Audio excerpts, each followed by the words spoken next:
health system effects on poverty. And just like last week, the motto today is again, don't ask what other sectors can do for health and health systems, ask what health system can do for the other sectors. And if I talk about other sectors, I think about the Sustainable Development Goals, nutrition, hunger, climate, all these things. And in fact, this is the second installment. This webinar is the second installment of a series of 3. Last week, we were talking about health and health systems effects actually on climate. And next week, we are planning to talk about education. And the very basic idea behind this is to make very explicit the so-called benefits. So we have from investment in health effect, hopefully positive health effect, outcomes are becoming better. Non-medical expectations of patients are improving, but we also produce effects that are positive in other sectors, and we want to make them explicit, these co-benefits, because they are very important in budget discussion, in discussion on investment in health and health system. We use the SDGs as a framework to conceptualize this debate and to address the co-benefits. We think it's a very useful framework because it's very well established and there are already quite a lot of targets specified. The webinar, as all our webinars, is based on a series of publications, very important for today, also a special issue in health policy, which looks at the co-benefits from the health economic side. We have also for the whole topic a dedicated web page. We will copy the link into the chat. So as I said, it's a series of 3. This is the second installment, and we are really curious. Probably we'll continue this after the third ones. So talking about health and health system effects on poverty, I'm so glad to tell you that we have absolutely excellent speakers today. We have Owen O'Donnell from the Erasmus School of Economics, Rotterdam in the Netherlands. We have Sara, Burke, Trinity College, Dublin in Ireland. My dear colleague, Cristina Hernandez-Quevedo from the Observatory is also today with us, and Scott Greer from the University of Michigan and Luigi Siciliani from the University of York in the UK are here. The latter two are looking at it as kind of observers and trying to thresh out a couple of messages coming from the presentation. For the housekeeping, please use the chat. You can enter your ideas, your comments, but also, of course, questions. This session will be recorded and it will be lightly edited and published very soon on our YouTube channel. And as I said before, the next webinar is on the 15th of October at the same time. And now it's time to ask my colleague Gemma Williams to start the poll. Gemma, the floor is all yours. Okay, thank you very much, Matthias, and hopefully everybody can see the poll. So we've got 2 questions for you today. The first one is nice and easy, just a yes, no, don't know question. So the first question we would like you to answer: are there any poverty reduction strategies focusing on the health sector in your country? So yes, no, don't know. So please start answering now. And then the second question: are any policies to strengthen financial protection being pursued in your country? For example, this might include expanding coverage for people not in the workforce, expanding coverage for undocumented people, including more medicines or medical goods in the package of benefits, including more services in the package of benefits, reducing or removing user fees, broadening exemptions for paying user fees, improving transparency to reduce informal payments, all of the above, or none of the above. So we'll give you a few moments to answer those questions. I can see lots of people are already doing so, but we're interested to hear from as many of you as possible. So we'll give you a few moments to fill in the poll. Gemma, thank you so much. And we will actually reveal the results of the polls after the keynote and the spotlight speakers. And it's my great pleasure now to invite Owen to take the floor and talk about, to give us the overview on poverty. And I was rereading today in the morning, actually, your paper, Owen, and I was quite impressed again. You know, about the level of knowledge we already have about the topic, not only how poverty influences health, but how health systems and health influence poverty. Owen, the floor is all yours. Thank you very much, Matthias, for that kind introduction. In this great enterprise where the Observatory invited a number of us to look at co-benefits of the health system, I was given the task to look at whether there may be an effect running from health to poverty, such that if we achieve progress towards the Sustainable Development Goal 3 for improving population health, we may be able to accelerate progress towards SDG 1, that is reducing or even eliminating poverty. Now, this is a rather simple question to state, but could be rather a complicated one to answer, because there are very many routes through which health may impact on poverty. However, I'm going to resist my sort of academic inclination to focus on the complexity of the answer to this question and go for a rather bold answer. And that is that I think on the basis of logic and a lot of evidence, we can identify that ill health certainly does cause poverty. And therefore, if we can improve health, we should be able to reduce poverty. So I think the answer to this question is a positive one. Yes, there can be an impact from SDG 3, a co-benefit from that, improving health, to reducing poverty.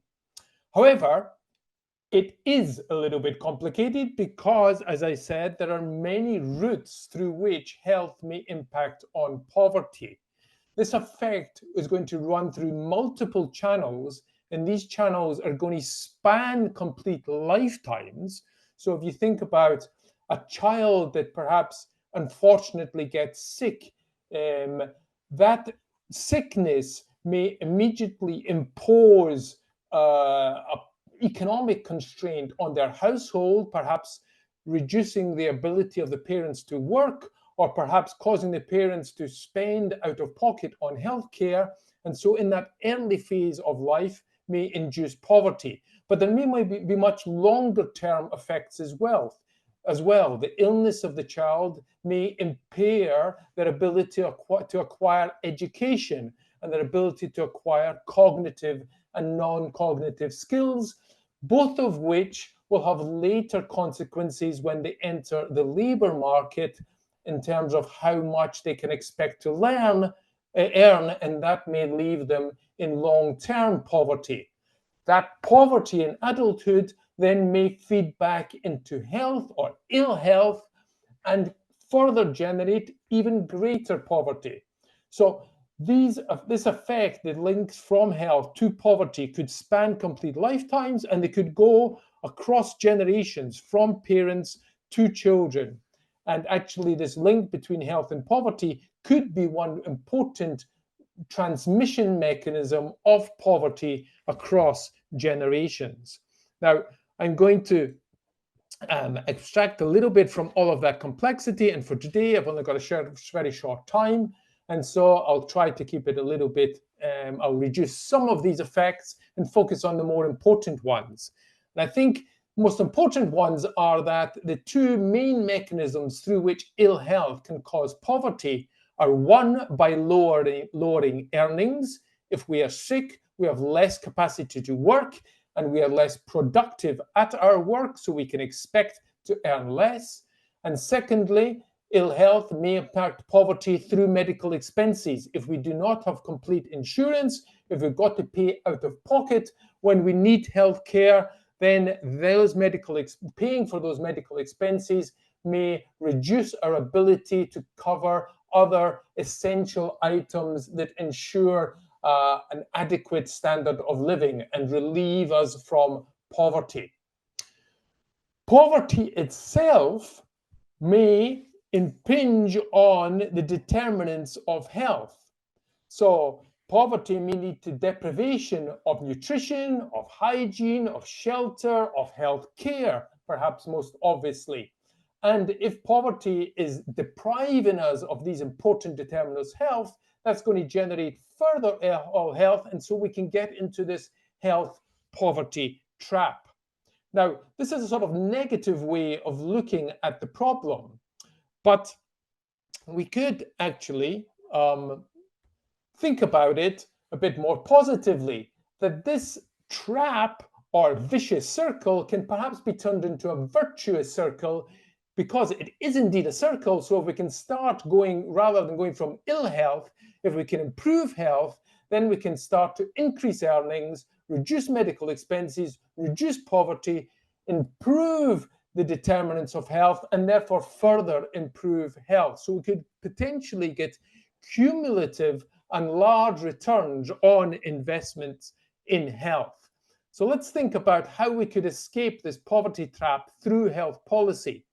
Well, one, the main perhaps lever that health policy has to break this health poverty trap is by directly improving health. So public health programs hopefully can improve population health. Better, more effective health care can cure people if they get sick faster, and so get them back into the labor market quicker, and so there'll be less loss of earnings and less incurring of medical expenses. Health policy can also work on that link between ill health and earnings and medical expenses, most obviously perhaps through health financing. If we rely less on out-of-pocket payments, then we get sick and we use healthcare in order to treat that sickness, then we're not going to be having those out-of-pocket payments that reduce our living standards. Health policy could also work on the link between poverty and the determinants of health through targeted public health programs targeted on poorer populations to make sure that their poverty does not deprive them of nutrition, good hygiene, healthy shelter, and health care. But health policy is not the only policy that's going to be important in breaking this trap. Other policies are extremely important, most obviously perhaps disability insurance and sickness benefit. From all the evidence that we have, it appears that the bigger part of the impact of ill health on poverty does not actually go through medical expenses, but it goes through lower earnings. And so ensuring earnings against disability and sickness is extremely important in breaking this link between ill health and poverty. Other important policies are going to be working on this link between poverty and the determinants of health. So welfare that can ensure that people get income support to make sure that they are getting adequate hygiene, shelter, etc. Same for housing and also social work. So there's a number of different policies, health policies, but importantly policies in other spheres that can help people get out of this poverty trap and turn it from a vicious circle into a virtuous circle. So we can think of spillovers from the health sector or co-benefits from the health sector to poverty. Improving health can increase earnings, reduce medical expenses, and therefore reduce poverty. And then we can think of feedback effects from reduced poverty to improved determinants of health to directly improved health. So we can get into this virtuous circle which can increase the returns on investments in health and investments in health systems. Now, when we look for evidence of this, actually from a European perspective, we don't find so much evidence, and that's partly, I think, a sort of a consequence of perhaps the success we have in many European countries in providing universal coverage. That universal coverage is fantastic, but it means that we have less variation in coverage from which to identify effects of the health system on poverty. If we look to the US, where we don't have such universal and comprehensive coverage, we can actually find more evidence, and we can actually find in more recent years quite important evidence of important effects of the public health insurance for the lower income population having positive long-term effects on economic outcomes and reducing poverty.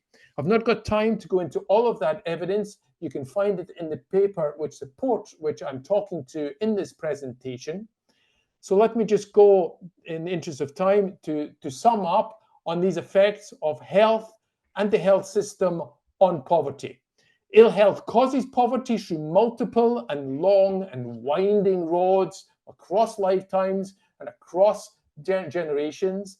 The effect on earnings is often larger than the effects through medical expenses. The effects, the evidence tells us that the effects tend to be smaller in countries which are closer to universal health coverage and have higher social safety nets. Health systems can reduce poverty by improving health and also by weakening links from ill health to poverty. Those create feedback, spillovers or co-benefits from the health system to poverty, but there also are important feedback effects from poverty reduction to improvements in health. And these further increase the returns on investments in health and in health systems. The evidence from public health insurance for low-income populations in the US tells us that they are effective as an instrument of reducing poverty. And this tells us that perhaps the even greater coverage that we have in Europe may be doing a job to reduce poverty, but it is more difficult to identify that effect in evidence. Thank you very much.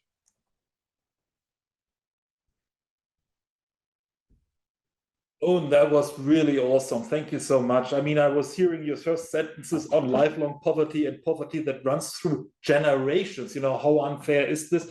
And then you give us a little bit of a perspective, you know, that this is not necessarily only a vicious cycle, but you can also turn this into a virtuous cycle. And you were very clear. Also, I thought very clear from your side, it's not only public health and health systems, but it's many, many other policies. And I think in this regard, it's really worthwhile looking into the intersectorality and all the other SDGs and not say, oh, my sector has this SDG, my sector has this one, but how are they connected? We need to bring this together. One thing I would like to say, well, first of all, maybe sometimes we don't value enough the achievements we have in Europe with universal health coverage. Maybe we get lazy defending them, actually, you know, putting them into the shopping window, so to say. But your research, and you didn't have the time, but it goes far beyond Europe, not only the US. You also go into low and middle income countries. You've been in the Caucasus and everywhere. So it's really worthwhile having a look at it. And it's very detailed about the programs and why the research sometimes is not showing effect, why some programs are showing effects and others not. So looking forward to speak to you later when we have the panel discussion. And I guess that plenty of questions will be in the chat for you. Oh, thank you so much. And this is the moment that I would like to give the floor to my colleague, Christina. Christina, you have launched very recently with the whole team, very successfully, the hit on Spain together with the Spanish minister. And there's, of course, quite a lot of information on poverty and health system and how the Spanish health system is actually trying to stem poverty on its side. And we are very, very curious to hear this very concrete example. Thank you so much, Christina. Hello, thank you, Matthias, and good afternoon, everyone. Thanks for the invitation to participate today. So today in my presentation, I would like to focus on measures in the Spanish health system to facilitate effective access and ultimately to get universal health care. So just to give you some brief insights, so we have a system that provides universal health coverage, and this provision is free at the point of care. The idea is that the Spanish health system is primarily financed through general taxation and care is provided mainly in the public sector. However, we see that the private sector has an important player, both in terms of out-of-pocket payments. You see in the graph, it represents 21% of health spending, and also voluntary health insurance keeps increasing. The idea here is that the health system is public provided, but there are co-payments for prescription medicines and orthoprosthetic devices. These are wheelchairs, here aidings, etc., but with some exemptions. The idea also is that although the benefits package is comprehensive, some services such such as dental care, are very limited. So this drives out-of-pocket payments because of the limited coverage, optical care because they are excluded from the benefits basket, and the co-payments that I mentioned before. The idea here is that as the coverage is not provided by the state for dental care, for example, we see that unmet needs for dental care are high. So unmet needs is a variable of access to healthcare, and in this case for dental care, you can see that unmet needs for dental care are higher in Spain than in average in the EU, but also that the income gap is quite large compared with the EU average gap. So the lowest, the people with the lowest level of income have more unmet needs for dental care than those with higher level of income. So these are relevant issues to take into account. So which has been the measures that the government has been taking lately to facilitate, not to ensure effective access? So in one hand, it has done some measures on the breadth of coverage, who is entitled. So following the economic crisis in Spain, there were some measures that changed the condition of entitlement to working status.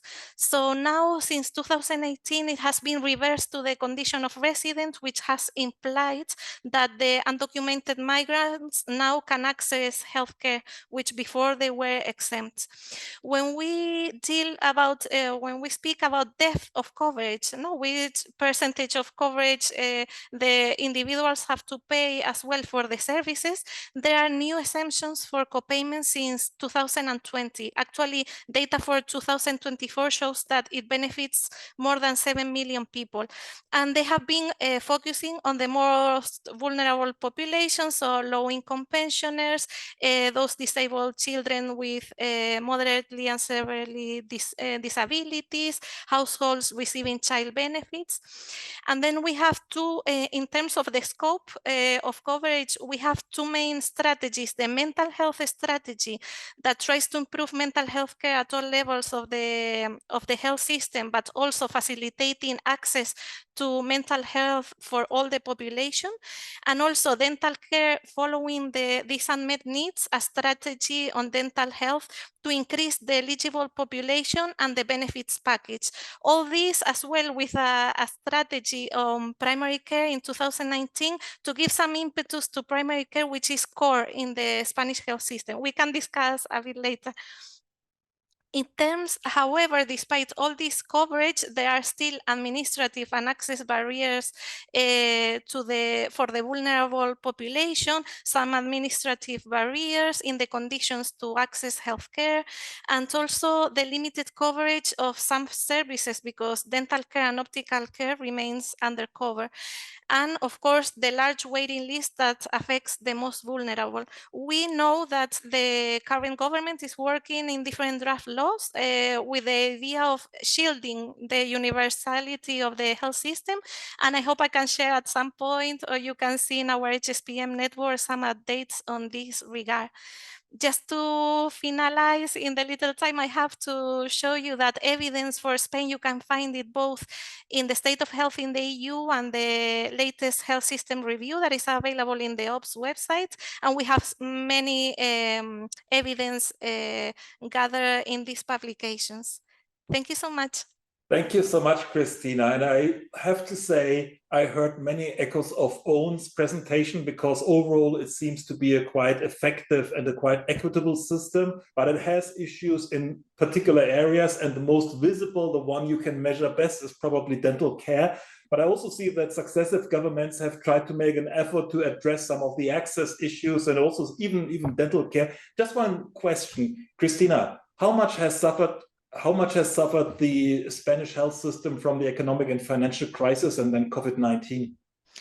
Yes, I think these were substantial because following the economic crisis, there were several measures that decreased health spending, that co-payments were increased, some groups of individuals who were exempted, they were now how to pay for the co-payments. So there were a range of measures that really undermined the access to healthcare for the vulnerable population. Thank you so much, Christina. So we can we can conclude austerity policy is bad for your health. Thank you so much, Sara. It's a great pleasure to have you with us, and I'm really looking forward to this. The one fun thing is whoever speaks about Irish health policy has always to talk about care. You nearly got the pronunciation right, Matthias. Thank you very much. Can you see my screen there? Yeah.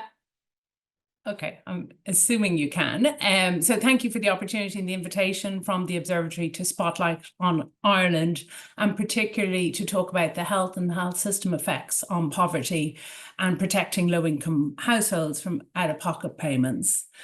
As Matthias said, the policy context in Ireland is Sláinte Care, which, for those of you who don't know, is Ireland's national health policy. It was agreed or adopted by government in 2018 as a 10-year plan with cross-party political consensus, with a view to delivering on universal health care. So the policy intent is one of universal health coverage with all services at low or no cost.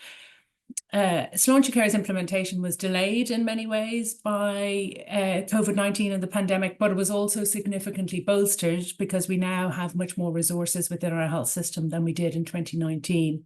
And speaking last week, our health minister, current health minister, Stephen Donnelly, talked about how we were 4 years into an 8-year plan. So it is very much a work in progress. We are a country without universal coverage, particularly unusual in the European context, without universal access to primary care. About a third of the population have access to most care without charge based on their low income or their poverty status. And then we have these very complicated arrangements of eligibility for the rest of the population, with high out-of-pocket payments up to 70, 80 euro for a GP visit, up to 80 euro a month for essential medications. So in terms of what's happened since 2023, there has been, under Sláinte Care, this emphasis on reducing charges and increasing what are called in Ireland these doctor visit cards. So these doctor visit cards, which entitle you to visit your GP both during the day and out of hours without paying a fee, was increased from under 6-year-olds to up to 8-year-olds in 2023.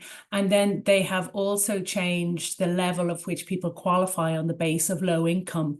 And this was meant to cover nearly 500,000 more people. In fact, it's covered about 150, 160,000. So it hasn't increased as much as government has intended.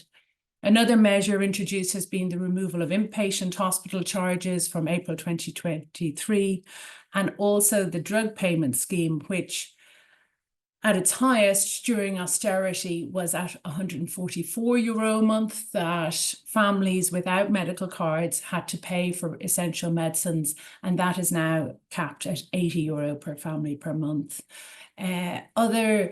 Other progress happening is that lots of new services are being extended universally without charge. There's a expansion of our vaccination program in line with many countries post-COVID. So chickenpox is just announced last week to be included in the childhood vaccinations. And that was particularly expensive vaccination. And then there has been a large emphasis on women's health and the introduction of a contraception scheme that's now running for all 17 to 30-year-olds. And the current minister, has a big focus on women's health services. So there's a whole range of new public health, women's health services, including for the first time, public menopause clinics established, ambulatory gynecology clinics due to really long waiting lists for women to access both diagnosis and treatment for gynecological conditions, 2 new super-regional centres for endometriosis. For the first time ever, we have some, albeit limited, but some publicly funded fertility treatments, and then significant additional investment in women's mental health services in the areas of perinatal care, eating disorders, and addictions. So what this shows is that in a relatively short period of time, the period I'm showing you is in the last 18 months, there has been progress on reducing and abolishing charges, and that everything new is being provided universally without charge. That said, there remains large out-of-pocket payments for over half the population for lots of aspects of primary care. There are still long waits to access public hospital care, And we have this complicating factor in Ireland whereby nearly half the population take out private voluntary health insurance to buy quicker access to private hospital care. So bringing it back to Owen's, virtuous, vicious circle, I would say that the health system is going in the right direction.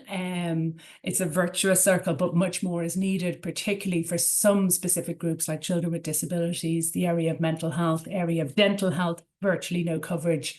And then those big system changes for universal health coverage we have yet to see. But really what's missing is that broader cross-government approach, needing to address the causes of poverty and in health, and therefore needing to join the dots more between health and non-health sectors. And I'll leave it there with this. Sara, thank you so much for this excellent overview and also for re-emphasizing how important it is to see the linkages between health policy, but also the other policies which Owen brought forward in his presentation. I'm always amazed to read about Ireland, and I know there are fluctuations, of course, but basically political support for Schlumpty care is not going away. It's political support for universal health coverage. And I know that there are areas where people are frustrated because progress is too slow, but overall, you just mentioned it. How come? Why is it that even changing governments, keep going? Well, that was the rationale or the driver of Schlumpty care in the first place, Matthias. And it was sort of one of the architects was a very shrewd political operator who had experience in government. And she knew part of the problem was every time there was a change in minister or a change of government, having been a junior health minister herself, there was a change in policy. And all parties have signed up to it. And even though we're nearly 8 years into it, and we're due an election in a couple of months, although everyone thinks it'll be in a couple of weeks, I think the expectation is that it'll hold beyond that election too. And I think it does show the value of parliamentary committees and that cross-party political consensus being a really positive contribution to health policy reform. Sounds a very rational policy-making process in your country in a post-truth populist age. Sarah, thank you so much. Long may it last. Yeah. And we see you back for the panel discussion. And now it's my great pleasure to ask Luigi to join us, because Luigi has been one of the driving forces of our co-benefits program. You're part of the team of the Lancet article, the policy brief, and now you're one of the editors of the special issue in health policy. Please share with us your observations, Luigi. Yes, thank you, Matthias. So again, just to explain what the special issues, what we have been trying to do in the special issue, the idea here is around co-benefits. So with John Silos, who is a co-editor on the special issue, the idea was to try to evidence co-benefits from health and health systems to other SDGs. So we have 9 articles that try to document all these different links from health system to the other SDGs. So in that sense, Owen presentation set a nice scene on poverty, and he has hinted that there are many mechanisms through which you can document these co-benefits. One goes through education, which will have a separate webinar next week. And what that article shows is that if you have health shocks, either at the prenatal stage or for infants or children, these all systematically have an impact on education. So if you can improve their health at those stages, then this can generate these co-benefits. We also have another one on labor market outcomes. So again, we have lots of studies that have tested how health shocks, how they have detrimental impacts of labor market outcomes.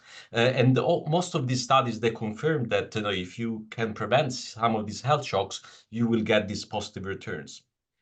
We have a separate one on economic growth. Here we know that there is like a strong associations between health and growth.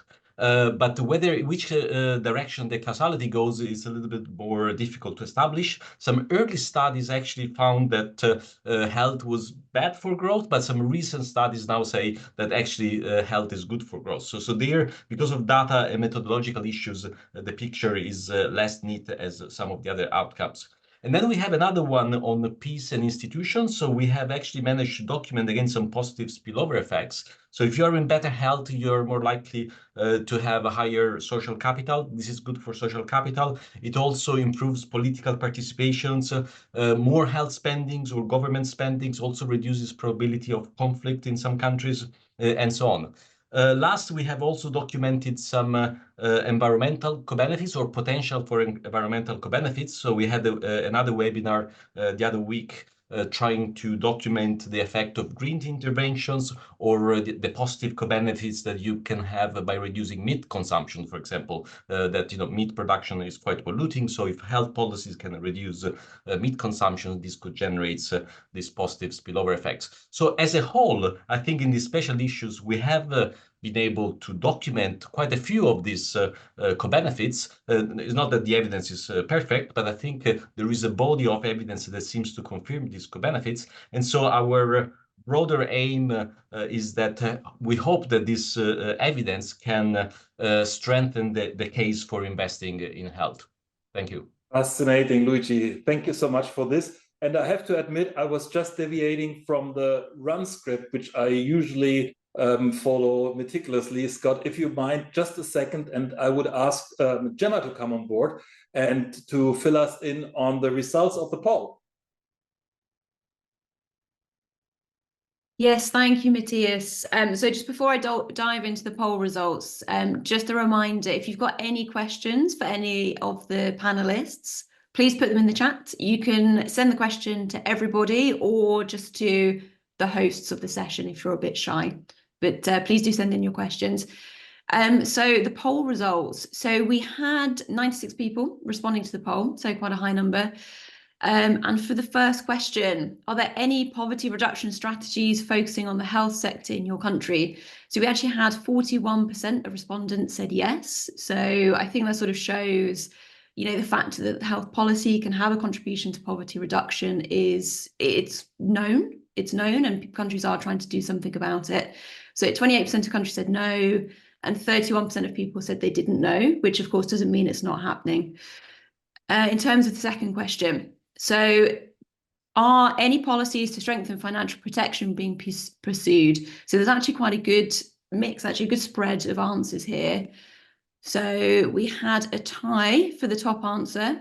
So with 41% of respondents saying that their country was working on reducing or removing user fees. So sort of directly targeting, removing financial barriers there. And of course, that doesn't just help with financial protection, it also improves accessibility as well. And I think we saw that in both the examples from Spain and Ireland. So good examples there of that happening in practice. Then sort of also with 41% of respondents said coverage was being expanded for people not in the workforce. And again, we saw that coming through in Christina's example from Spain. And then I'll talk to sort of 34% of people saying that countries were including more medicines or medical goods in the package of benefits. So sort of trying to expand what was covered. And then relatedly, more services were also being included in the package of benefits, again with 34%. And I would say sort of the lowest number, the lowest answer was improving transparency to reduce informal payments. And that was only flagged up by 9% of people as happening. So again, I'm not sure whether that represents the fact that informal payments is not necessarily a problem in so many countries of the people we've got represented here today, or if it's just not being targeted as a priority. Emma, thank you so much. Gives us lots of food for thought, actually, this little poll. We all know it's not scientific, but it's very interesting to hear from the audience what they are experienced. And now, Scott, it's my great pleasure to give you the floor because you are the other one next to Luigi, who is driving intellectually our co-benefits agenda. And maybe, I hope, you will also talk about the launch of the policy brief like 2 weeks ago. Exactly. Thank you very much for inviting me to this great seminar. So co-benefits is an explicit logic, right? And a lot of the time, what stands out is that it's very intuitive. Of course, you're going to study better or earn more money if you are in better health. Of course, fewer medical expenses will free up more money to spend on housing or your family or something. So the problem is often exactly what this special issue is supposed to address, which is quantifying it, showing the mechanisms, showing the magnitude, and showing that some of the unexpected things we find in social policy don't apply, that the intuitive relationship does actually work, that ill health and poverty do actually form a trap that policy can break open. Now, I'm a political scientist, and the main purpose of political science in academia is to tell us why we can't have nice things. But just like I showed up last week and I said I was really excited about the potential for health systems to help address climate change, here I want to talk about why thinking about co-benefits and thinking about the relationship between poverty and ill health and healthcare can actually help us do some really good policy initiatives practically anywhere. First of all, I want to speak to the 31% of people who told the poll that they don't know. I think that's really telling, because a lot of these initiatives, if you look down the list, they're health policy. They will often come to us framed in terms of improving access to dentistry or improving school health or reducing waiting times. We all are familiar with that kind of politics. But we don't necessarily say, wait a minute, this is also poverty reduction. And I think that's really important, right? That there's two framings. We can say we're addressing poverty and inequality, not just making better health policy for population health. That's the logic of co-benefits, and that's why breaking the poverty ill health trap is such a powerful argument. Secondly, it's a justification for more good policy to be able to point out these co-benefits, to be able to point out the broader social benefits and have evidence behind them, thanks to the work of people like Luigi and Christina and Sara and Owen. And finally, a thing that we really want to underline is that this topic in particular addresses precarity. It addresses people's sense that an episode of ill health could drive them from the middle class or the solid working class into poverty, into a much worse living situation where they can't do what they want to do for themselves and their families. And that really matters. As Matthias said, we presented a new policy brief, really excited about it, even if the topic is dark, summarizing research showing that ill health leads to changes in political behavior, including not just a reduction in political engagement, but also a loss of trust in healthcare systems, in societies, and in democracies. And you can, in country after country, show how it is that a worse state of health makes you more likely to vote for the populist radical right and more likely to express distrust in the healthcare system and democracy. So policies that reduce precarity, policies that reduce the fear that comes with a degradation of your health, policies that prevent the degradation of your health, they're not just good for people. They're not just good for delivering the goals of a healthcare system. They're also arguably important to the preservation of democracy in a year when things aren't universally looking good. Scott, thank you so much for this. And now that you've been talking about this policy brief, I think we will need to have a webinar in the same series, a first webinar on health systems and democracy. Very good. Thank you so much, everybody, for your great contributions. Now it's time for the panel discussion. And I would like to ask all the speakers to switch on their cameras and their microphones. And Gemma, the floor is again yours. What's coming through the chat box? Tell us something exciting. Loads of exciting things, Matthias. So lots of general questions and lots of sort of very country-specific questions. So if it's okay, I'm going to start with sort of some country-specific questions to Christina and Sara, if that's okay. So Christina, a very specific question for you, which is how much was the government commitment on co-pays and were there any defaults? And then to Sara, we had lots of stuff for you, but we had, I think the women's health coverage sort of sparked a lot of interest. I think people are really excited to see that. And I guess the question is, what drove that focus? Like, was it, again, a sort of cross-governmental sort of priority, and who was really driving it? Like because usually in many countries, women's health is neglected. What was sort of the driver of those initiatives? Okay, and then sort of more specific, general questions, I think, which can be open to anybody, is really about sort of practical examples. We've got lots of theory here, lots of, investing in health can help reduce poverty, etc. Do we have, are there countries that are sort of really putting this into practice, countries that have policies on sort of focusing on co-benefits and health for all policies, that sort of stuff? Do we have any really good examples? And then Scott, with the democracy angle, there's a bit of concern that sort of, because actually some parties were on the far right, they actually want to destabilize democracy. So are they actively sort of working against investing in health and sort of trying to undermine it? So there's some questions for now. Big questions, Gemma. Thank you so much. Christina, you start. Yes, sure. So regarding the out-of-pocket payments and co-payments in particular, because I didn't mention it before, so just to clarify that co-payments have been a long time implemented in the Spanish health system. So before 2012, so these were only applied to outpatient prescription medicines, and pensioners and some other groups of people were exempt from co-payments. What happened with the economic crisis, certain measures were implemented, and these exemptions for co-payments were abolished, and for outpatient prescription for pensioners, but they were increased for the rest of the groups as well. And now in 2020, as I mentioned before, there has been new measures to concentrate on the most vulnerable population and accept them of co-payments for pharmaceutical outpatient pharmaceuticals. The idea here, and that I want to translate to the people, is that the out-of-pocket payments in Spain, they are very high, so it's 21% compared with the EU average of 14%, I think.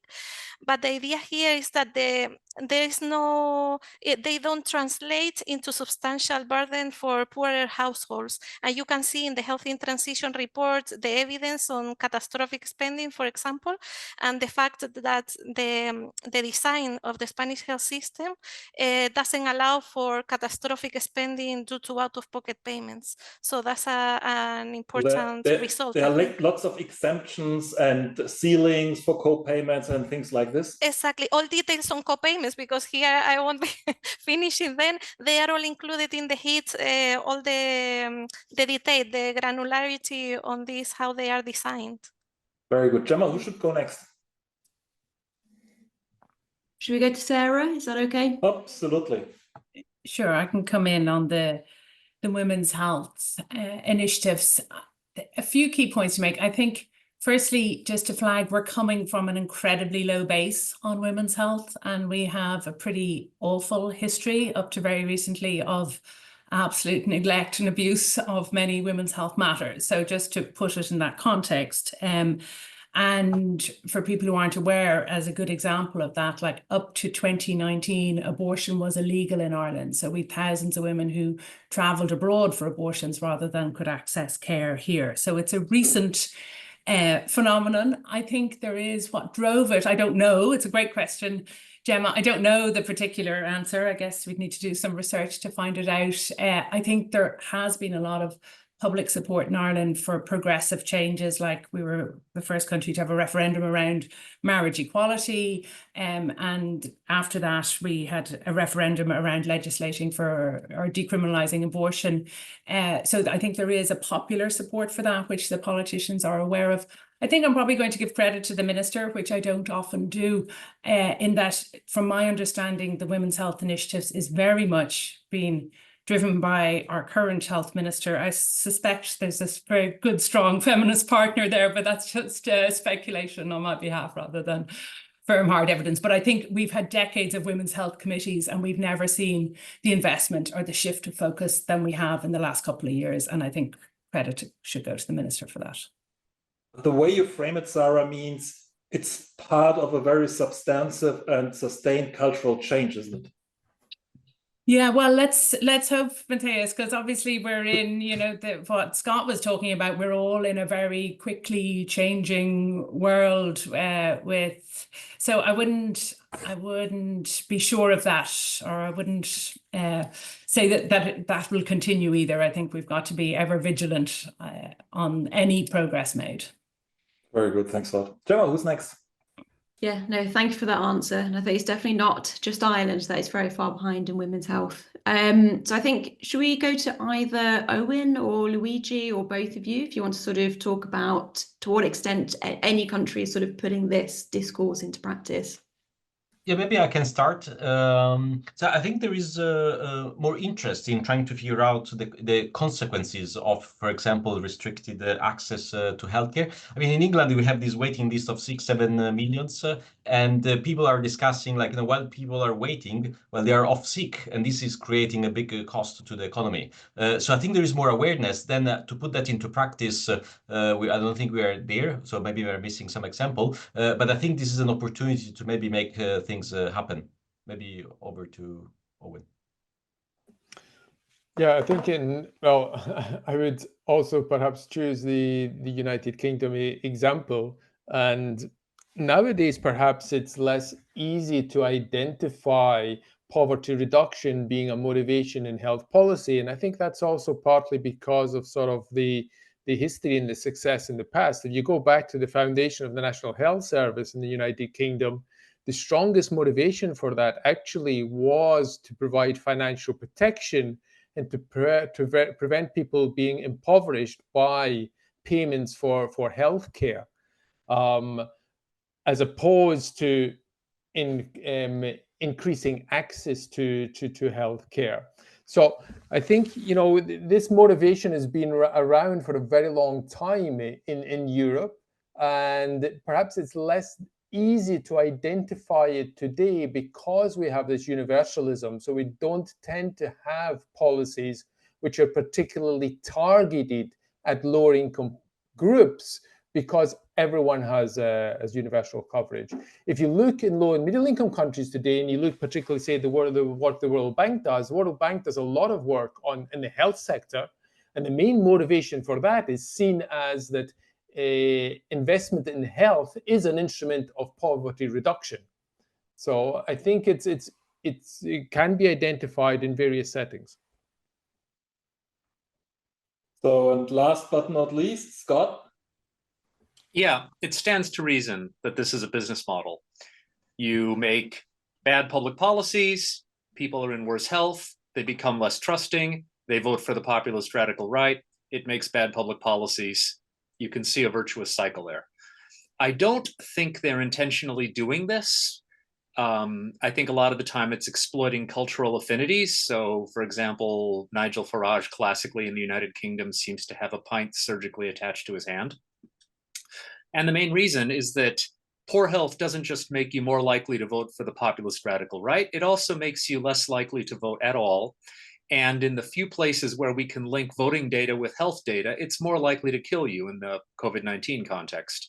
So there's an American study where they found 2 states, Florida and Ohio, where you can actually link people's vital statistics in their voting data, and you find tens, if not hundreds of thousands of dead Republicans, which is not helpful to the Republican cause. So I'm not sure it's an intentional political strategy, but it's certainly a very clearly entrenched political behavior in pretty much every rich country. A quick one, by the way, for Abhishek Kumar. The choice of system depends on how much you trust your government. Social insurance systems are often much less responsive to the democratically elected government, which is good if you don't trust the democratically elected government.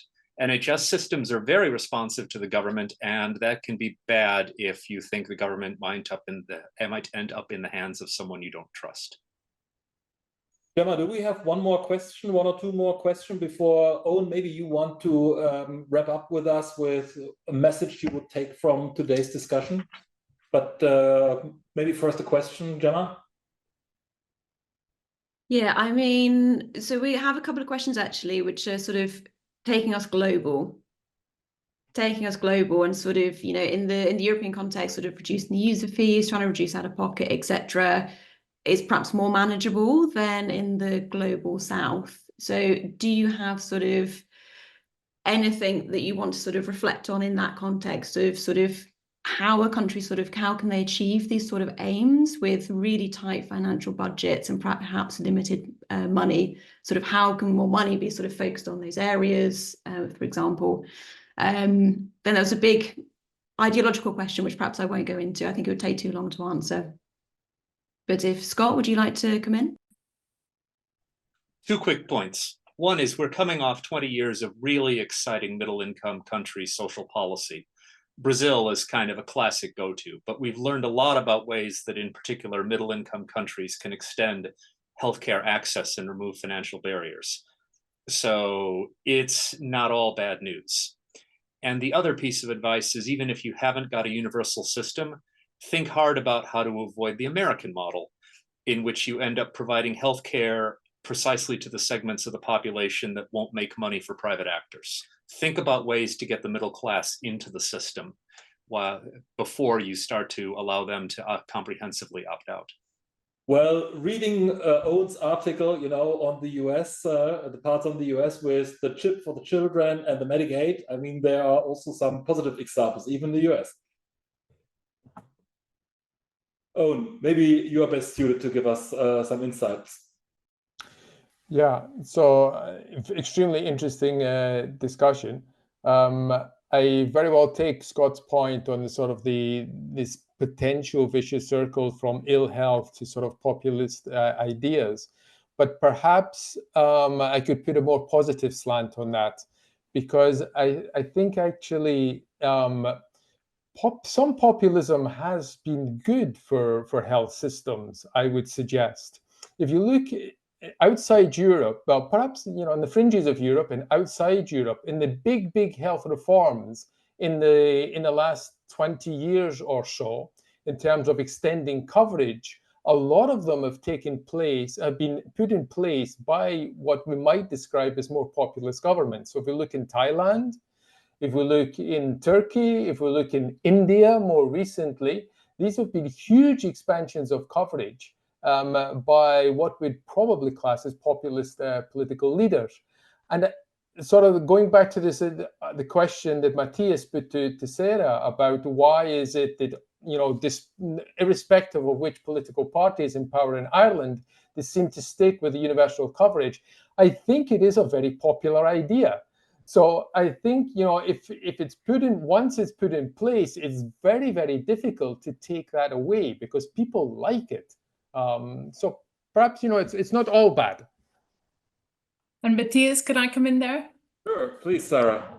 And I think just important to flag, we still don't have universal coverage in Ireland. Okay, we're on a journey getting there, but actually we do have good universal child benefit payments, and we have made good progress in protecting children and families, the poorest income. But we've got to a point actually where, despite a booming economy we're currently having in Ireland, we have increasing numbers of children in poverty. And there was a big push in recent months for what we need now is not to give everyone more with children, but we really need to target the money we have towards the children in the poorest families. And we just unfortunately had a missed opportunity in a budget where money was given to other places than that. So I think there is a lesson for the global south in terms of universalism, and then more progressive universalism targeting the children or the families most at risk of poverty and ill health. So this discussion now makes a very clear statement for comparative research which goes beyond Europe, because I think we can learn quite a lot. Owen, you've been giving us this wonderful keynote today and the overall on the situation on health systems and poverty. Would you want to wrap up this session today, preferably with a 3-word sentence? Thank you, Matthias. Those 3 words.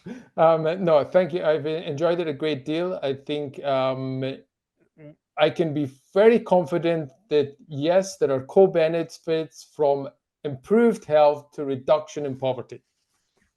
Fantastic. Thank you so much. Thank you so much, everything. And we hope to see you all again next week, same time. Bye-bye.